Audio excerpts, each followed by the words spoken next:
Hello दोस्तों, नमस्कार। मैं Pradeep Patel, selected sub inspector 2024 batch, जो अभी 1275 आया था, उसी में हम सिलेक्टेड हैं। तो जैसे आपने थंबनेल देखा होगा कि 10th फेल से बिहार दरोगा तक का सफ़र, 10th फेल लड़का कैसे बना बिहार दरोगा। तो दोस्तों, एक्चुअली मैं अपना मार्कशीट आपको शेयर कर दूंगा 10th वाला, कि मैं 10th में कैसे फेल हो के फिर आगे अपना पढ़ाई कंटिन्यू करके और उससे सीखते हुए, अगर मैं 10th में फेल हुआ तो फिर मैं उससे सीखते हुए कैसे मैं अपने आप को आगे फिर पुश करते हुए और आज मैं बिहार में दरोगा बना हूँ, जो आप जानते ही हैं आज के समय में युवाओं के लिए एक बहुत रॉयल जॉब है। बहुत अट्रैक्ट हो रहे हैं युवा आज के समय में इस जॉब के प्रति, क्योंकि ये बिहार में बहुत ही आकर्षक जॉब है। और जो भी युवा, जो भी स्टूडेंट पिछड़े वर्ग के लिए कुछ अच्छा काम करना चाहते हैं, प्रशासनिक सेवा में आके काम करना चाहते हैं, तो उसके लिए बहुत अच्छा अपॉर्चुनिटी है बिहार दरोगा।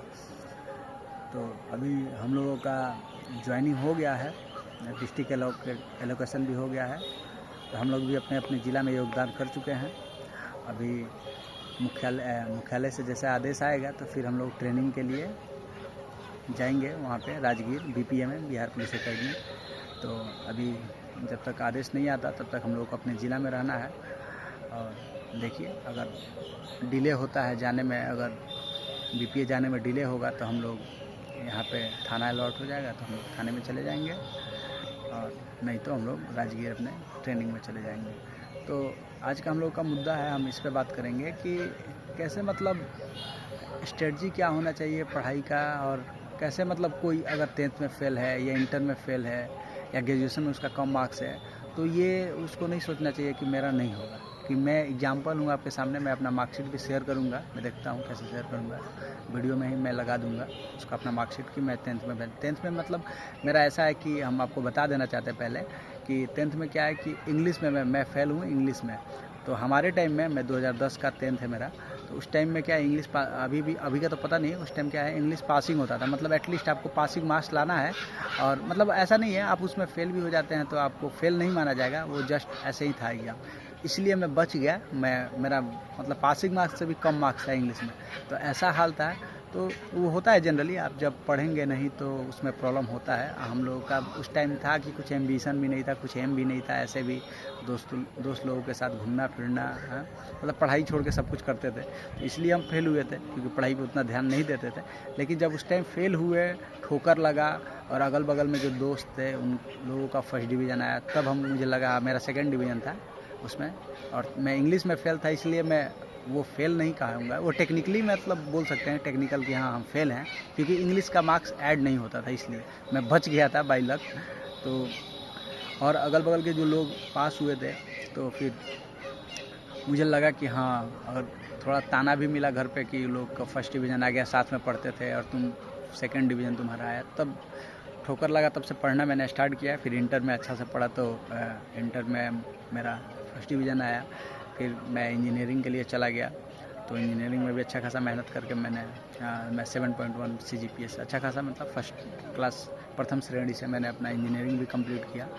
तो एक बोलते हैं ना कि जब जागा तभी सवेरा। तो जब आप ठान ले, तब से ऐसा नहीं है कि आप इंटर में फ़ेल हो गए, 10th में फ़ेल हो गए, किसी में फ़ेल हो गए या कम मार्क्स आ गया, तो आपको इससे जज नहीं करना है कि हम नहीं कर पाएंगे।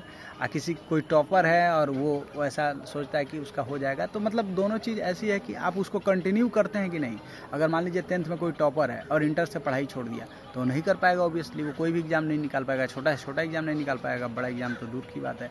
वही कोई 10th फेल ही है, लेकिन उस टाइम से उसको ठोकर लग गया और वो जग गया कि हाँ मुझे कुछ करना है लाइफ में, तो फिर वो UPSC भी क्लियर कर सकता है, बिहार दरोगा क्या है।